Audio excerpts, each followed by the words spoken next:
ननद रानी, क्या एक पति पत्नी हाथ में हाथ डालकर नहीं रह सकते?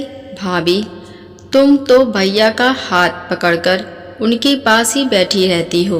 तुम्हें कोई मतलब नहीं घर में क्या हो रहा है क्या नहीं। घर के काम भी पड़े रहते हैं। सुबह ही अपना चाय का कप लेकर भैया के पास बैठ जाओगी। अरे अब तो तुम्हारी उम्र हो गई है, पोते पोतियों वाली हो गई हो, अब तो शर्म करो। ननद कुसुम मुंह बनाते हुए बोली, दीदी आपको तो पता ही है, शुरू से ही हम दोनों ने साथ चाय पीने और खाना खाने में साथ बैठने का एक साथ एक दूसरे से वादा किया है, जो हम आज भी निभा रहे हैं। हम दोनों पति पत्नी की आपसी समझ है। ऐसा नहीं कि हमारे बीच कभी झगड़े नहीं होते, लेकिन यह छोटी छोटी बातें उन झगड़ों को ख़त्म करने के लिए ही होती हैं। और आपको यह बात कहाँ तक जायज़ है कि हम दोनों हाथ में हाथ डालकर बैठे हैं?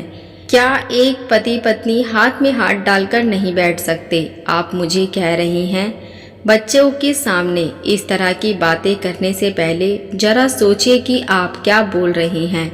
मेरे पति के साथ इतनी अच्छी अंडरस्टैंडिंग है और मुझे लगता है कि सभी पति पत्नी के बीच ऐसी अंडरस्टैंडिंग होनी चाहिए, सुप्रिया जी ने जवाब दिया। फिर भी भाभी, अब इस उम्र में तुम्हें शर्म आनी चाहिए और कुछ नहीं सोच लेती कि इस समय तो बेटा बहू और पोता पोती भी साथ ही बैठे हैं। कुसुम जी ने फिर ताना मारा, दीदी आपने देखा ना, बेटा बहू और पोता पोती सब अपने फ़ोन में व्यस्त हैं। किसी का मैसेज आ रहा है, किसी का होमवर्क और कोई सोशल मीडिया पर व्यस्त है, तो हम बूढ़ा बूढ़ी आपस में बात भी ना करें?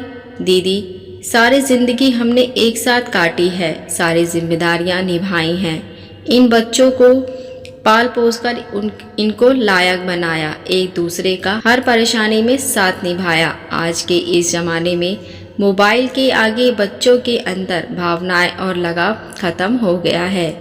मैं ये नहीं कहती कि हमारे बच्चों को हमारी फिक्र नहीं है, ज़रूरत के समय सबसे आगे हैं, फिर कोई इन्हें बात बात पर टोकूं, क्यों घर में कलेश खड़ा करूं? सबको अपनी ज़िंदगी अपने तरीके से जीने का हक है। और फिर जो वक्त हम एक दूसरे को पहले नहीं दे पाए, आज हमारे पास उन पलों को जीने का मौका है, तो क्यों ना जीऊं? रही काम की बात, सब काम अपने समय पर होते हैं। क्यों मैं बहू पर बेमतलब का दबाव बनाऊं और क्यों अपनी सेहत खराब करूं? काम भी तो तभी कर पाऊंगी जब मैं दिल से खुश रहूंगी, वक्त पर चाय पीऊंगी और वक्त पर खाना खाऊंगी और अपने पति के साथ अपनी मन की बात करूंगी। दीदी मैं तो आपसे भी यही कहूंगी कि हर समय मन में कलेश रखने से अच्छा अपना मन अपने पसंद के कामों में लगाओ। आप भी जीजा जी के साथ उन सुहाने पलों को जियो जिनकी आपको भी इच्छा है। मन में हिचक निकाल दो, शायद जीजा जी भी यही चाहते हों, सुप्रिया जी ने अपनी ननद को समझाया। भाभी की बात सुनकर कुसुम जी सोचने लगी कि उन्होंने भी कभी अपने पति के साथ बैठकर एक कप चाय नहीं पी और शायद इसलिए उनका बेटा बहू का भी एक साथ बैठना अच्छा नहीं लगता। उन दोनों पति पत्नी के बीच आपस में सहन मुशवरा भी नहीं हो पाता। उनके पति ने तो कितनी बार कहा कि आओ आ जाओ अपनी भी चाय लेकर, लेकिन मैंने हमेशा टाल दिया, इसलिए अब वो भी ज़्यादातर घर से बाहर जाने लगे हैं।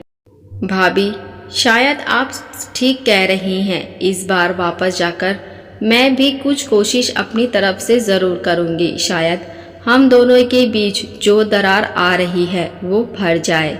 आपने सही कहा, इस उम्र में अकेले वक्त नहीं कटता। कुसुम जी की बात सुनकर सुप्रिया जी मुस्कुराने लगी और उन्होंने ननद को गले लगा लिया।